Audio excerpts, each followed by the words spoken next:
rumah gara-gara petasan meledak, ya, rumahnya hancur.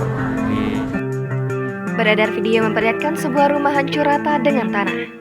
Berdasarkan unggahan akun Instagram @underly_48 pada Jumat 22 April 2022, kejadian itu berlokasi di Pelosok Kuning, Jalan Kaliurang, Yogyakarta. Diduga rumah tersebut ambruk akibat terkena ledakan dari sebuah mercon. Tampak dalam rekaman, bagian-bagian rumah tersebut hancur berserakan di tanah. Terlihat juga di sekitar lokasi kejadian, warga setempat ramai riuh mengerumuni dan melihat rumah yang hancur terkena ledakan mercon tersebut. Dikutip dari keterangan unggahan, belum diketahui apakah ada korban dari peristiwa tersebut. Namun dari komentar salah satu warganet di postingan tersebut, diduga mercon yang telah meledakkan rumah itu meledak sendiri dan tidak memakan korban jiwa.